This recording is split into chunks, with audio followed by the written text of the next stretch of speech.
todos los conocemos. Esos espacios tan lúgubres y sombríos, impregnados de un aura terrorífica y mistificada, en los que recluyen a aquellos individuos pacientes de afecciones mentales, o a criminales altamente peligrosos. Los sanatorios, penitenciarías, y hospitales, han sido buena fuente de inspiración para material ficticio, no solo por el ambiente tan denso y cargado de energía pesada que albergan, sino también por ser a menudo señalados de cometer vejaciones contra sus pacientes o prisioneros. En los videojuegos, libros, series y películas, hemos sido testigos de historias y narrativas llenas de horror y sufrimiento, en las que la media suele ser la experimentación, los tratamientos poco convencionales y los abusos. Sin embargo, lejos de ser ficción, en algunos de estos lugares, la realidad fue mucho peor que en cualquier serie o videojuego. Detrás de los portones de los siguientes lugares que te presentaré hoy, se escondían perturbadoras historias de horror y sufrimiento ocurridas a seres humanos. Es por eso que en este material, te presento.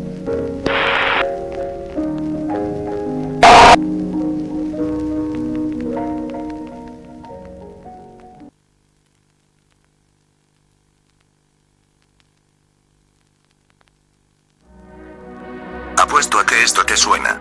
MK Ultra. El experimento de la CIA, el MK Ultra, se trató de un programa financiado por la Agencia Central de Inteligencia de Estados Unidos, para experimentar con seres humanos y tratar de conseguir lavarles el cerebro.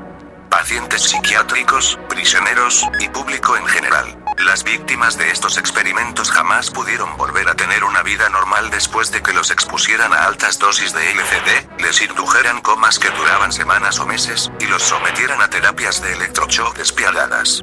Todo eso con el fin de controlarlos mentalmente, pues durante la Guerra Fría volvieron a Norteamérica algunos soldados estadounidenses que fueron retenidos como prisioneros en Corea. El detalle es que cuando volvieron, lo hicieron defendiendo el comunismo contra el que luchaban. Este hecho encendió las alarmas del gobierno, quienes creyeron que la Unión Soviética había descubierto métodos de control mental. El Allen Memorial Institute se trató de una instalación médica dedicada al tratamiento de afecciones psicológicas, ubicada en Montreal, Canadá. En este lugar, durante la década de 1950 a 1960, el instituto sometió a pacientes psiquiátricos a todos los experimentos relacionados con el MK Ultra, desatando una ola de secuelas que perduraron todas sus vidas. Un ejemplo bien documentado fue el de Vilma Orlikow. Vilma, como es común en algunas mujeres luego de dar a luz, sufrió depresión postparto, lo que la llevó a buscar ayuda psicológica en el reconocido Instituto Allen Memorial, en 1956. Durante 3 años, Vilma frecuentó la clínica esperando tener mejoría con su depresión. No obstante, no solo no tuvo resultados positivos en su condición, sino que empeoró y su personalidad sufrió cambios drásticos. Tuvieron que pasar décadas para que la familia de Vilma supiera lo que le ocurrió en aquel instituto, y como con ella, esto pasó con muchas personas más. Las víctimas pacientes del instituto fueron sometidos a terapia de electroshock de alto voltaje varias veces al día, forzados a dormirse bajo medicamentos que podían durar meses y fueron inyectados con megadosis de LSD, dejándolos en un estado mental casi infantil, tratando de vaciar sus mentes para bombardearlas con mensajes grabados, en sesiones que podían durar hasta 16 horas seguidas, esto en un intento por lavarles el cerebro y reprogramarlos. Cuando finalizó la experimentación en el Allen Memorial Institute, debido a la reducción del proyecto MK Ultra en 1973, los pacientes fueron liberados de su tormento e intentaron continuar con sus vidas. No obstante, el daño ya estaba hecho, y la sombra de lo que vivieron bajo la tortura de los experimentos los perseguiría para siempre, en forma de secuelas. Vilma padeció de una terrible ansiedad y problemas de manejo de ira, derivados del daño psicológico que sufrió. Desde muy pequeña supe que mi abuela no era como las demás, dijo Sarah Ann Johnson, la nieta de Vilma, en una entrevista para BBC. Se enojaba con mucha facilidad. Si alguien la empujaba o si estábamos en un restaurante y alguien le derramaba algo encima, explotaba. No lastimaba a nadie, solo gritaba y chillaba, y tardábamos horas en calmarla. Sarah vivió gran parte de su infancia con su abuela, mientras sus padres trabajaban, por lo que pasaban mucho tiempo juntas. También contó que su abuela estaba tan afectada, que tareas cotidianas como atarse los zapatos le resultaban muy difíciles. Escribir una carta le podía tomar meses, y leer un libro podía tomarle hasta 1 año. Pero ella siguió intentándolo, siguió intentando ser ella misma y hacer las cosas que antes le encantaban, dijo Sarah. Ahora creo que simplemente estaba sentada en un gran montón de sus propios fracasos, todos los días en ese sofá. Y como Orly Jin, una madre de 33 años al momento de internarse, que ingresó en 1957 al Allen Memorial, sufrió de terribles secuelas derivadas de la experimentación. Su hija contó a BBC, que en 2 ocasiones sometieron a su madre a sueños inducidos por sustancias, uno que duró 18 días, y otro que duró 29. Además, fue sometida a sesiones de electrochoques, inyecciones de drogas experimentales y episodios aparentemente interminables de mensajes grabados. La hija de Jin contó también cómo su madre interrumpía conversaciones de la nada, repitiendo oraciones que a ella le parecía eran las que se les repetía una y otra vez en los experimentos. Debemos hacer lo correcto. Fue la misma historia para gran parte de los pacientes del Allen Memorial Institute durante el período de 1953 a 1973. 20 años de horrores y sufrimiento continuo fue lo que vivieron aquellos que cayeron en las manos del Allen Memorial y del reconocido psiquiatra, Donald Owen Cameron. Cameron era una eminencia en su país natal, Escocia, y antes de que fuera reclutado por la CIA, intentaba descubrir si los médicos podían borrar la mente de una persona e inculcarle nuevos patrones de comportamiento. Él fue el encargado de llevar a cabo cada investigación y experimentación en el Allen Memorial, y sus métodos se volvieron cada vez más inhumanos. Sin embargo, pese a ser el psiquiatra a cargo del proyecto en Montreal, y de haber contribuido al MK Ultra con su propia investigación, Cameron nunca enfrentó la justicia, y murió por causas naturales mientras sus víctimas sufrían los estragos ocasionados por su contribución. Ni la Agencia Central de Inteligencia, ni el gobierno estadounidense, se hicieron responsables por lo causado en Canadá.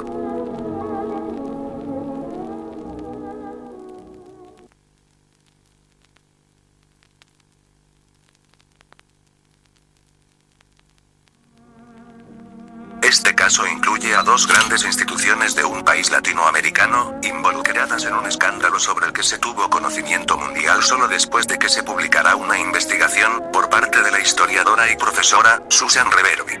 Todo empieza con Estados Unidos tratando de descubrir métodos eficaces, para curar y contrarrestar los efectos de la sífilis y gonorrea en los humanos. El problema es que el virus de la sífilis no puede ser mantenido vivo en laboratorio, por lo que se debe investigar en individuos infectados. Lo que significa que el gobierno debe emplear conejillos de indias humanos si es que quiere estudiar y experimentar con la sífilis. El problema para el gobierno es que, por temas de opinión pública y posibles escándalos, Estados Unidos no usaría a sus propios ciudadanos para experimentar, a menos que fueran afroamericanos, como lo hicieron con 600 trabajadores rurales afroamericanos en Alabama, durante el experimento Tuskegee. Así que pensaron en hacerlo con la población penitenciaria de otro país. Gracias a que un investigador participante del experimento, Juan Funes, quien era jefe de la División de Enfermedades Venéreas de Sanidad Pública, ofreció llevar a cabo el experimento en su país natal, Estados Unidos tuvo acceso a los sujetos de prueba que necesitaban. John Charles Cutler fue un médico y cirujano estadounidense que trabajó para el Servicio de Salud Pública de los Estados Unidos entre 1942 y 1967. Dirigió estudios e investigaciones sobre enfermedades de transmisión sexual en Estados Unidos, incluido el experimento Tuskegee en Alabama.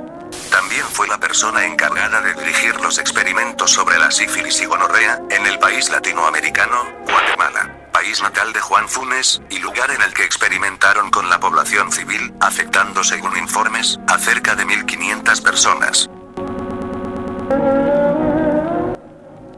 El Hospital Nacional de Salud Mental Federico Mora, también llamado Asilo de Alienados, y la Cárcel Nacional, fueron las instituciones del gobierno guatemalteco que prestaron sus instalaciones para llevar a cabo la experimentación en humanos pacientes mentales y prisioneros. Primero, emplearon mujeres trabajadoras nocturnas, a quienes contagiaron con sífilis y gonorrea por medio de una inyección espinal, para que ellas contagiaran a un grupo de pacientes mentales y prisioneros con sífilis, y a otro grupo con gonorrea. Se infectó a 726 seres humanos con sífilis, de los cuales 638 fueron pacientes mentales y 116 fueron prisioneros, y para el estudio de la gonorrea, se utilizaron a 722 sujetos de prueba. Se tiene registro de 71 muertos durante el experimento, quienes eran todos pacientes del asilo de alienados. Las pruebas en los reclusos no tuvieron resultados mortales, más por probabilidad que por el tratamiento efectivo que se supone les suministrarían. Además de que los prisioneros se mostraban reacios a las pruebas de extracción de sangre, ya que, citando las palabras del Dr. Cutler, los indígenas son muy supersticiosos. Para ponerte en perspectiva sobre lo que tuvieron que soportar los sujetos de prueba, los síntomas de la sífilis incluyen, en su etapa inicial, un sarpullido en el área de contagio, que suelen ser los genitales o la boca. En este periodo temprano de la infección es cuando se debe acudir al médico, para empezar el tratamiento antes de que evolucione en algo peor. La segunda etapa de la sífilis incluye diversos síntomas, siendo los más comunes la pérdida de peso, dolor de cabeza, fiebre, dolor de garganta, y caída del cabello. Esto debido a que la infección se disemina a través del torrente sanguíneo. Si la sífilis no se trata en esta etapa, comenzará la fase latente, donde el virus permanece inactivo por meses o incluso años, y el paciente infectado no presenta síntomas, por lo que se puede asumir erróneamente que la infección desapareció sin más. Sin embargo, la sífilis evoluciona a la etapa final, denominada sífilis terciaria. En esta etapa, que es posible solo en un tercio de los infectados, los síntomas se vuelven muy notorios y peligrosos, pues el virus atacará zonas importantes, como el cerebro, la médula espinal, los globos oculares, el corazón, el hígado, los huesos, y las articulaciones. Tengamos en cuenta que la gran mayoría de los sujetos de prueba fueron dejados sin tratamiento, y teniendo en cuenta también que ninguno se enteró jamás de que fueron infectados con sífilis, eventualmente alcanzaron esta fase, sufriendo de problemas cardiovasculares, desarrollo de tumores blandos llamados gomas, en cerebro, huesos, hígado y piel. Neurosífilis que provoca dolores de cabeza, confusión, demencia, cambios de comportamiento, problemas de visión, convulsiones, parálisis, y falta de coordinación, además de potencialmente provocar la muerte.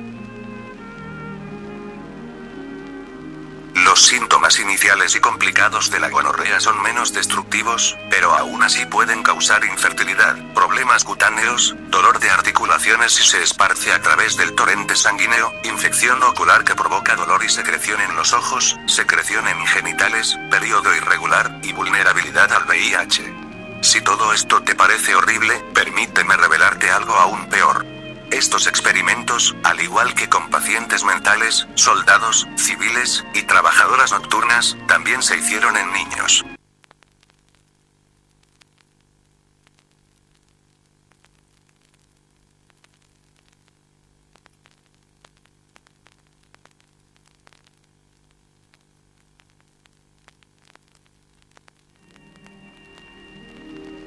Aunque al menos en ellos no se implantó ningún virus, sí se tiene registro de punciones lumbares para hacer pruebas serológicas y cero tratamiento clínico para algunos de ellos.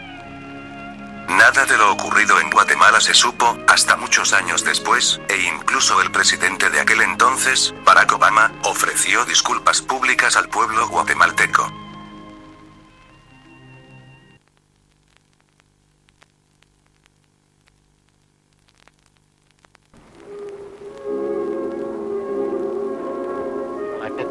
State institutions for the mentally retarded.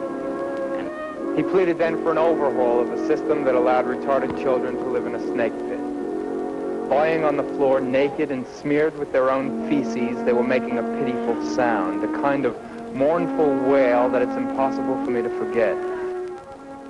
Ya hablamos de experimentación en personas especialmente vulnerables, como lo son los pacientes mentales. Hablamos también de experimentación en individuos que, además de ser vulnerables, son inocentes, los niños. Sin embargo, si un mismo gobierno ya hizo lo impensable contra dos de sus grupos poblacionales más vulnerables, ¿qué los detuvo de hacerlo con niños especiales? En un instituto educacional, pensado específicamente para darle asilo y educación a niños con retraso mental. Y así lo hicieron, en el infame Instituto Willowbrook. El 11 de octubre de 1947, en un terreno de 152 hectáreas, se construyó una edificación pensada para albergar a 4.000 internos. El Instituto Willowbrook operó con el propósito inicial de ayudar a los padres de niños con discapacidades mentales, ofreciendo cuidados y educación especial. No obstante, el instituto comenzó a sobrepasar su límite para 1955, albergando a más de 6.200 internos, lo que provocó una deficiente administración, que devino en mala higiene en los internos e instalaciones, poco personal, y abusos, lo que evidenciaba una negligencia estructural profunda. Desafortunadamente, este instituto estuvo ligado a la muy arraigada eugenesia estadounidense. La eugenesia fue una práctica inhumana, en la que se buscaba mejorar la genética, descartando a aquellos individuos considerados inferiores para obtener mejores rasgos heredados. Esta eugenesia estaba tan impregnada en Estados Unidos, que en 1924 en Virginia, se aprobó una ley de esterilización eugenésica, que básicamente obligaba a las personas etiquetadas como retrasadas o no aptas mentalmente, a ser esterilizadas. Un tema del que hablaré en otro video. Por estos motivos, la administración solía etiquetar a los internos del instituto como idiotas, imbéciles, y debidamente rezagados, lo que denotaba una discriminación ejercida por las autoridades del instituto. Además de discriminación, lo que predominó en Willowbrook fue la deficiencia y el abandono de obligaciones. Varias pruebas fotográficas y audiovisuales mostraban habitaciones abarrotadas y superpobladas, en las que niños dormían apiñados en camas desnudas, o incluso en el suelo. Los niños casi no estaban vestidos, y algunos se sentaban y recostaban sobre sus heces y orina. Además del trato inhumano y el poquísimo personal disponible, las instalaciones tenían un diseño pensado para el hacinamiento prolongado, con un estilo arquitectónico militar, pabellones largos y controlados, alas cerradas y restringidas, y puntos de control entre salas. Este lugar era, y lucía como el infierno. En 1956, el Dr. Saul Krugman propuso realizar un estudio en el instituto, teniendo en cuenta la creciente epidemia de hepatitis entre los niños y adultos internos, debido a la insalubridad de las instalaciones. Sin embargo, el diseño del estudio del Dr. Saul implicaba tener que infectar a niños sanos con cepas de hepatitis, para poder desarrollar una vacuna efectiva. El Dr. Saul argumentó que una vez desarrollada la vacuna, podría curarse a los niños infectados y a los que ya eran portadores. En resumen, él y su equipo, deliberadamente introdujeron hepatitis en niños con discapacidad intelectual sanos del instituto, para llevar a cabo un experimento que serviría como investigación para desarrollar una vacuna efectiva. Krugman intentó defenderse argumentando que debido a la epidemia de hepatitis tipo A, que infectaba las instalaciones, los niños sanos se contagiarían de todas formas. No obstante, una simulación basada en estudios realizados en la Universidad de Michigan, demostró que la probabilidad de contagio en Willowbrook era de alrededor del 30% al 53%, desmintiendo la excusa de una inevitable infección. Además, la cepa de hepatitis que se dio en Willowbrook era la hepatitis tipo A. Esta hepatitis es la menos peligrosa, causando dolor abdominal, diarrea, vómito, fatiga, y pérdida de apetito. Fue el Dr. Krugman quien infectó a los niños con el tipo B de la hepatitis, la cual es sumamente peligrosa, ya que la hepatitis B produce hepatitis crónica, y esta puede provocar cirrosis, cáncer de hígado, y la muerte. Especialmente en niños. Aproximadamente, se infectaron a 768 niños de entre 3 y 10 años, a lo largo de los 16 años que duró el experimento. Los pobres niños fueron víctimas de la discriminación alimentada por la eugenesia, y de la institucionalización que los condenó a vivir durante años, entre suciedad, abandono, gritos y llantos, y posteriormente, entre hepatitis. Esto fue el resultado del programa para la investigación de la hepatitis, que tuvo una duración de 30 años. Creado en 1942 durante la Segunda Guerra Mundial, en el que comenzó la experimentación humana en Estados Unidos para investigar la hepatitis, concluyendo con lo ocurrido en Willowbrook. El historial de experimentación en sujetos humanos en Estados Unidos es muy extenso, como pudiste darte cuenta a lo largo de este video. Si tratara de abarcar cada caso tan solo de ese país, el video se extendería a 1 hora. Y ni siquiera es el único país en el que se experimentó de forma vil con seres humanos. Si el tema del video les resultó interesante, y quieren ver más sobre experimentación en humanos, háganmelo saber en los comentarios.